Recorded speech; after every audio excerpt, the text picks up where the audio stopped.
Hello. As you probably already know, we're we're we're changing the time in which the back order gets created to facilitate operations and make it less confusing. Back orders are not going to be created at the time you print a pick ticket anymore. They're going to be created during shipping and invoicing process. To make sure such a change works for both the sales team and the operations team, I came up with a few shipping scenarios and been going through them to make sure everything works on both sides. By going through these scenarios, we can validate and make sure where the responsibility of the sales team starts and ends, and when the operations team needs to pick up orders and deliver orders and do what they're supposed to do. So let's go through these shipping scenarios and see how it works.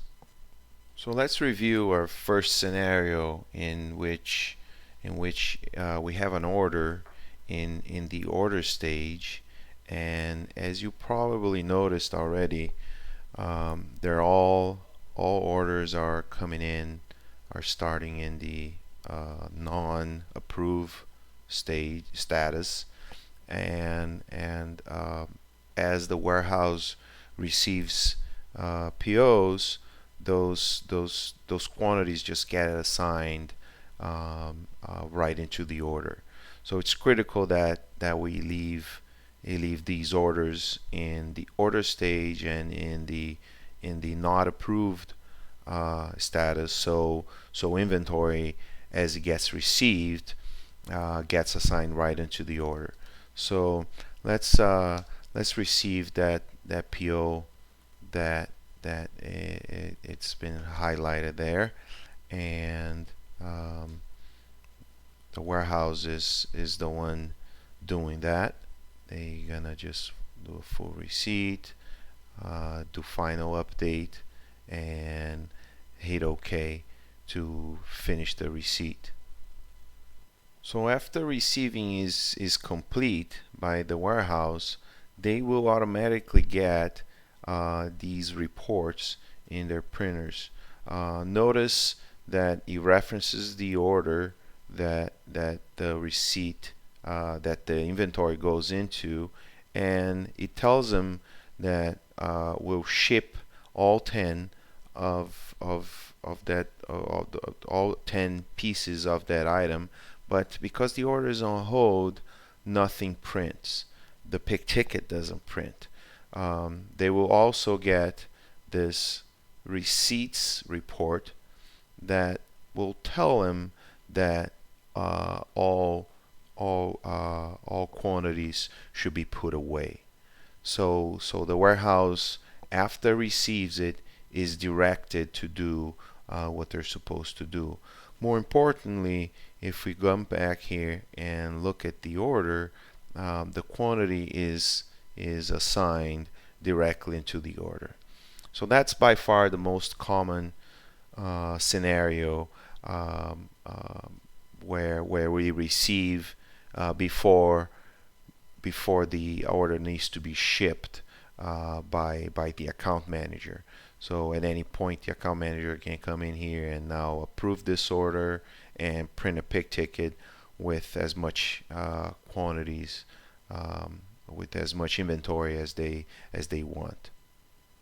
So let's continue and use this same order to review our second shipping scenario, in which we want to partially ship some of this ordered inventory here, but in the case of this line right here and this line right here, the inventory has not arrived yet.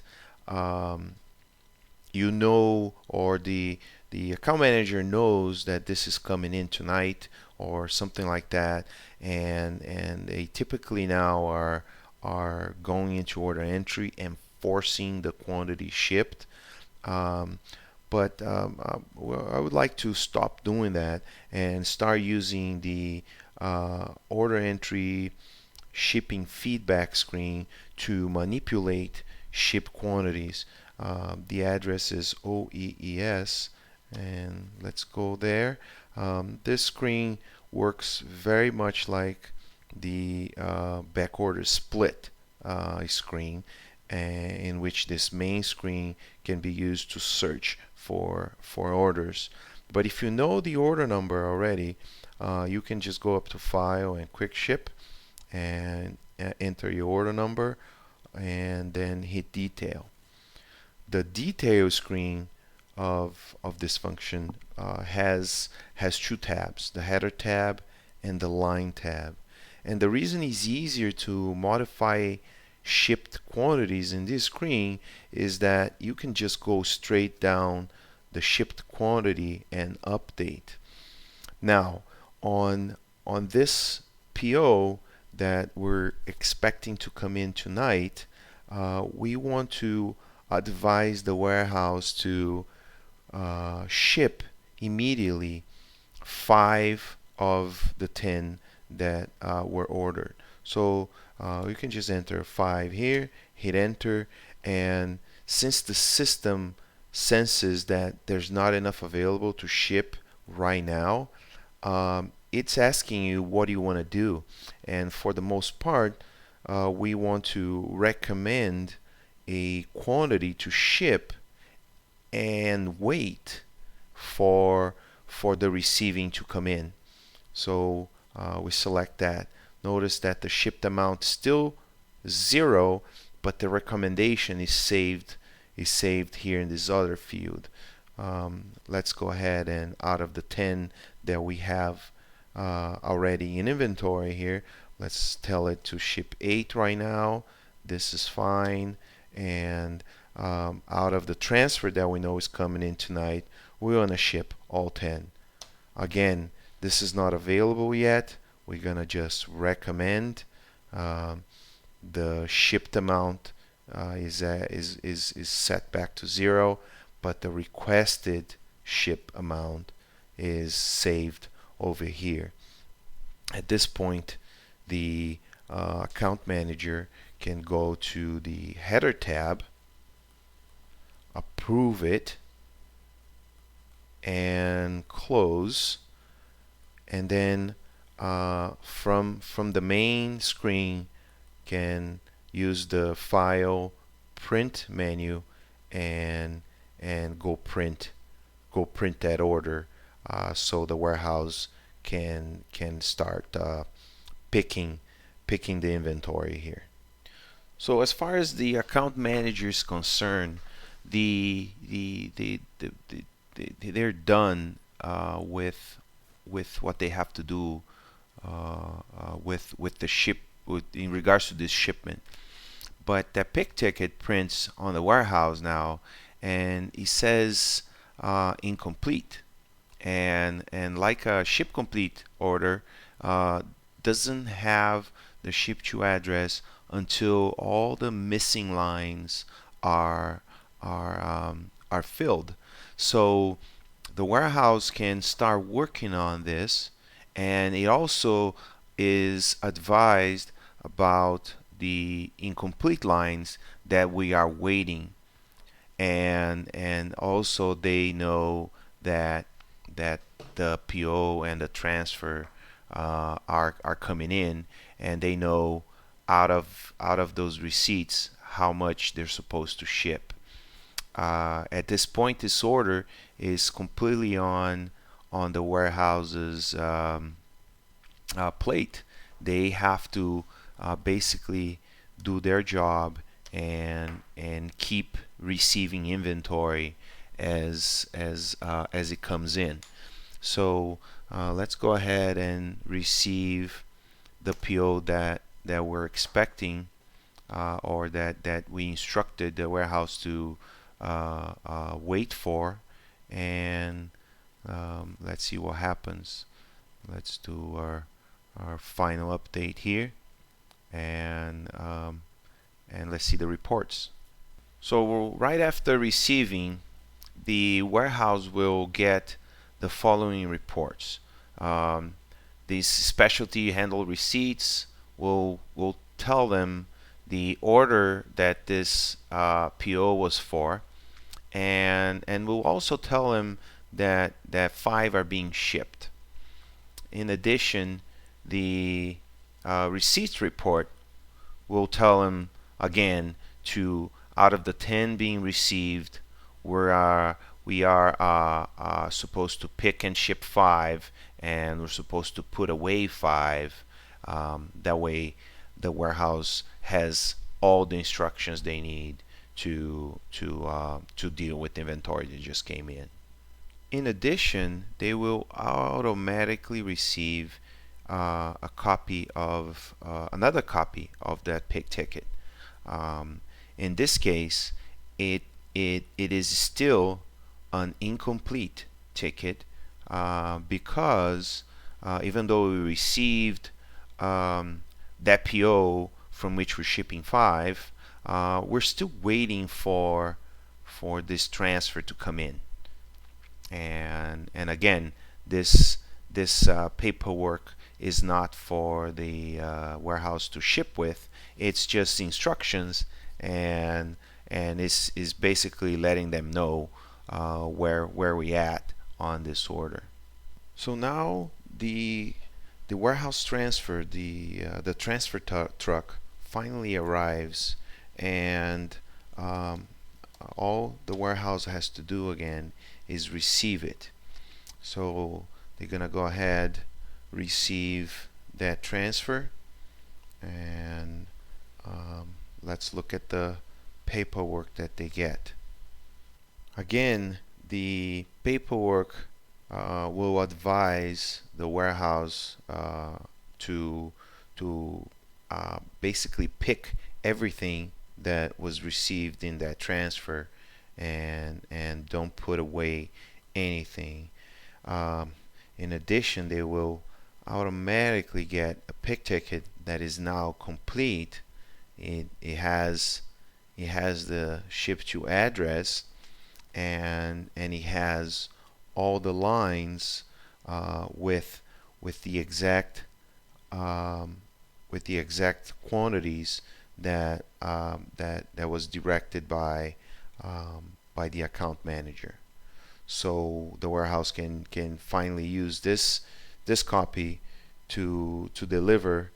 So let's continue using this same order to describe our third scenario here, in which now this order is this shipment is being delivered, and remember, our whole point here is to delay the back order until the whole thing is invoiced, until the whole thing is shipped and invoiced in the system. So as you can see, there's no back order in the system yet, but now this PO, which is not supposed to be shipped in this 00 suffix, arrives, and there's no back order yet, but the warehouse needs to receive it. Remember, all the warehouse needs to do is receive inventory as soon as it shows up. It shouldn't be a problem.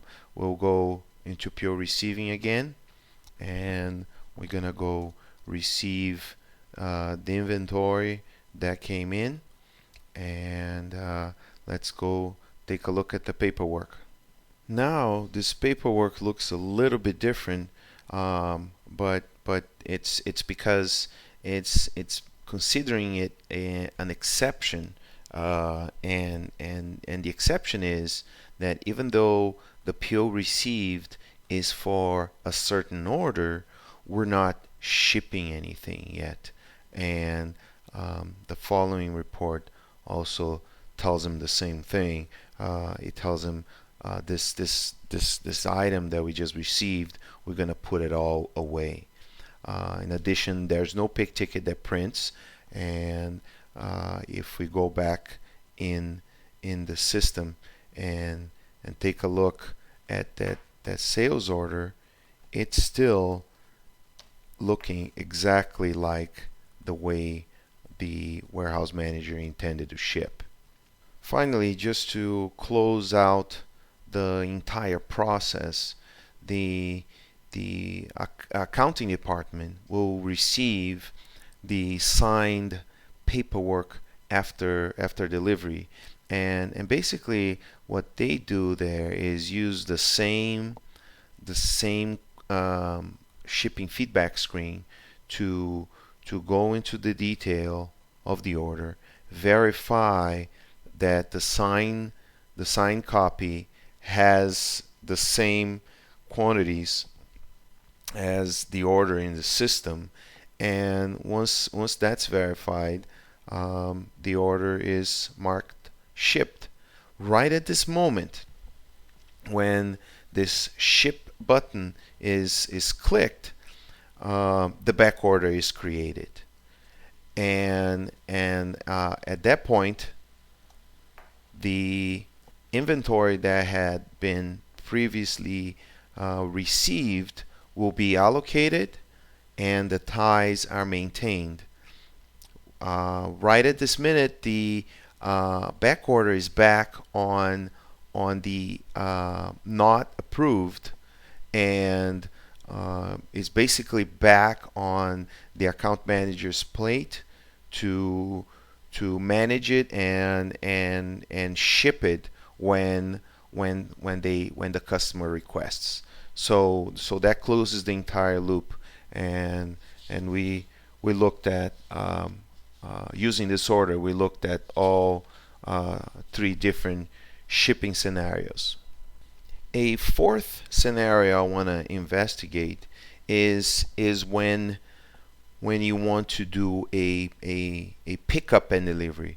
So your customer calls you, and you know you can have the driver stop by the vendor, pick up the inventory on the way to deliver it to the job site.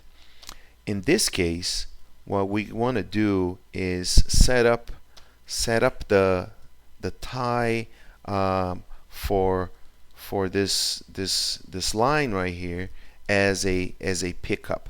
So you still are gonna enter everything the way you normally would. You're gonna specify the vendor that we're picking up at, and um,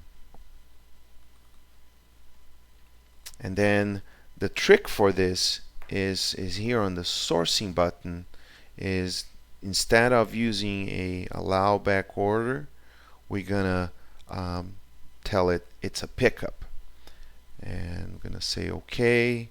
And when we drop down the line, the difference that does is that it ships that quantity right out of the chute. This is okay as long as the PO attached here is a pickup PO. So the pick ticket can be printed, and you'll have the appropriate instructions to the warehouse. So in addition to the pick ticket having the quantity already shipped for you, it will also advise the warehouse that this is a PUD type of situation where the driver is supposed to pick up the inventory as they deliver. So it's up to the account manager to send that that that PO to the driver. But as far as the warehouse is concerned, they understand that this line is a PUD. Other lines could have been added to this order with no problem. You can set up a PUD PO per line if you wanted to. The fifth and final scenario I wanna explore is when something that expected to come in just does not. So let's imagine the account manager uh, knows this transfer is coming in tonight, and so they want to go ahead and prepare this for shipment.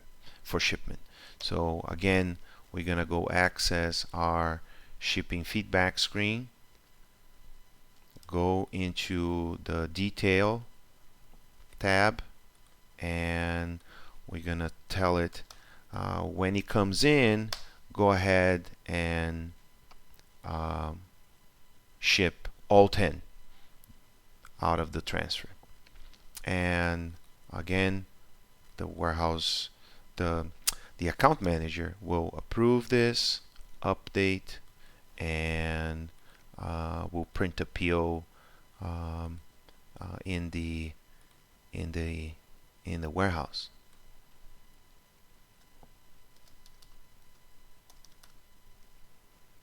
Just like before, the pick ticket that prints at the warehouse is an incomplete ticket, and he advises to wait for this transfer that is coming in. But for some reason, that transfer does not come in, and we can't ship. In fact, the warehouse cannot deliver because this is the last copy of this big ticket that they will have. Uh, so at that point, the warehouse supervisor is going to have to be involved. What they're supposed to do is to also come in here into shipping feedback and access that detail tab, and basically remove this special shipment request, this special wait flag here on this line. And to do that, you just have to right click and set the quantity shipped to 0. That removes it, and they can now get out of here, print another copy of this ticket. Now the new copy of this pick ticket does have a ship to address in it. He obviously does not have that line that was expected to come in on the transfer, but this copy can now be used to actually deliver the inventory to the customer. So to finish up, it's really important to point out that what makes the difference when a PO is received on the allocation of the inventory on an order is really the difference between an order being on the order stage or the picked stage. So it's really important that the account managers take the responsibility of looking up their picked orders. Not just right now that there are a lot of them out there, but on a regular basis. So just to do that is really easy. All you gotta do is go to order inquiry, select picked, and basically use the area that you're responsible for, and hit refresh. All these orders are orders that are in the system in the pick stage, and they should they should they should be there should be very few orders on a daily basis here once this is all working. In fact, this should help once an account manager gets in the habit of looking these orders up. It should help them a lot when something happens, because whatever they shipped the day before should be gone, and if there's anything still in picked here, it's because something happened. It didn't get delivered, or the customer didn't want it, and they can take care of it right there and then.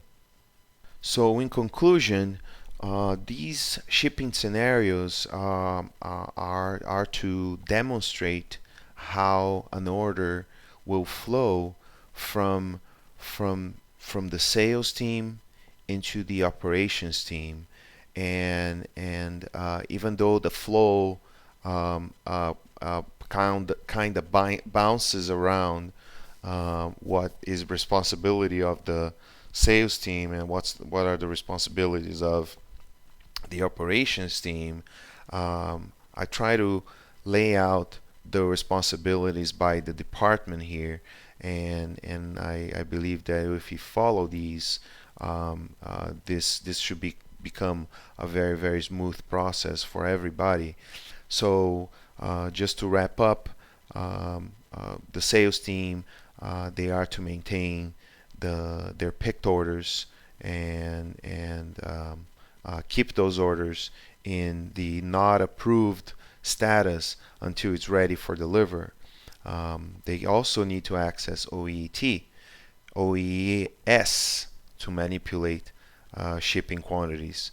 Over there, you saw we can approve and print pick tickets. And also, again, we need to create the habit of maintaining our picked orders in the system. Lastly, try to use the PUDs, PO, like I showed you here. Um, if the sales team does that, this makes it very easy for the operations to function and do basically what they should do, which is all they got to do is receive inventory as soon as it shows up.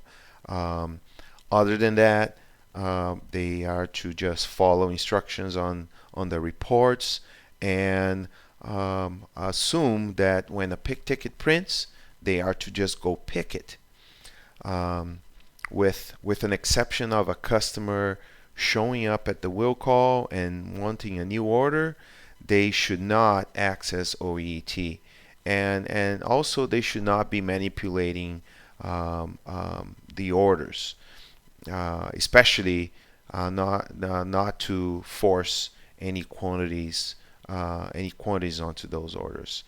Um, Out of all this, the warehouse supervisor is the one that needs to basically understand both sides, to direct the operation side and also to deal with exceptions in OES. So that's all I had for you guys. As always, thanks for watching, and send me any questions if you have them. Thank you.